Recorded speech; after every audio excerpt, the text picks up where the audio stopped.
Remember, in the past few days, Karnataka has witnessed raids by the Lokayukta, specifically for properties or cash that had been amassed beyond the salaries of the officials.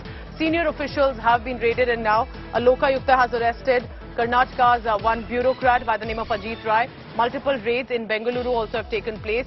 Around 100 acres of Benami land, 100 acres of Benami land were seized. Sources have said 40 lakh rupees cash was recovered, luxury cars, bikes. All of this, remember, is of a Tahsildar that have now been seized by the Lokayukta that have been raiding several locations in Karnataka. I want to quickly go across to Nagarjun Dwarkanath for the latest on that. Nagarjun, 40 lakh rupees cash, luxury cars, bikes, vehicle, Benami properties of a Tahsildar. Well, that's true. In fact, Tahsildar is below the district commissionerate or district collector, right? He is just over the taluk in charge. If a Babu of that sort has made so much money, you can imagine the rampant corruption that he was involved in.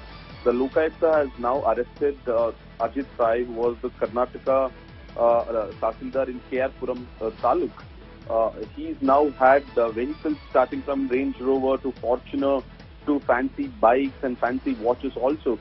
And sources are telling us that over 100 acres of Benami land has been found at Ajit Rai's possession, and they are still investigating as to what other links could have come up, and hence they're producing before the court, Ajit Rai before the court, and seeking Lokayukta custody today. What you're telling us is shocking, Nagarjun. Luxury vehicles like Range Rover and others with a Tahsildar who clearly at that point, with the salary that is accorded to them, cannot be affording it, specifically with regard to the properties also in his name. But he's not the first one. In the past few days, you've been consistently reporting about different raids that are taking place with the Lokayuktas directly raiding senior officials. It's not like they are raiding random locations. They are raiding senior officers as well in the bureaucracy. What is the agenda for Lokayukta? Do tell us more about this sudden action that we see amid the Lokayukta. It's an independent body going after corruption allegations and raids.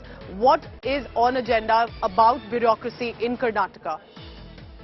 In fact, Lokayukta has become active since the High Court order saying that you will have to close the Anti-Corruption Bureau. Since then, the Lokayukta in Karnataka has become active.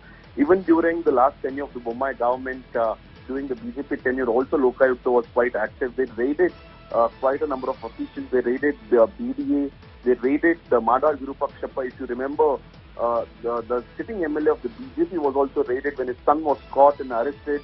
And now this, so every quarter, I think they are raiding big bureaucrats and big babus, where at least they have found crores and crores of worth property and cash. And this time it was 15 such people. They're all mid-level bureaucrats in Karnataka government, either with Water Resource Department or Revenue Department or Road and Transport Department. They're the ones who have made crores and crores of money over the last 15 to 20 years. And now the Lokayukta has found evidences of Benami properties also. All right, Nagarjun Dwarkanath telling us about the corruption raids that are taking place, and it's quite saddening to see that, you know, Tahsildar, remember, is an important position for local affairs that are managed in a district. And for him, look at for yourself on your screens, bikes that are only increasing in number, luxury vehicles, for example, Range Rover and more with a Tahsildar. Is this all unaccounted properties, cash, vehicles? How has he possibly managed to get it with the position that he has? There are many questions that are left unanswered for now. This Tahsildar has been arrested, but there are raids on in different areas as well. And Nagarjun Dwarkanath is telling us all about it. Nagarjun, thank you very much for now.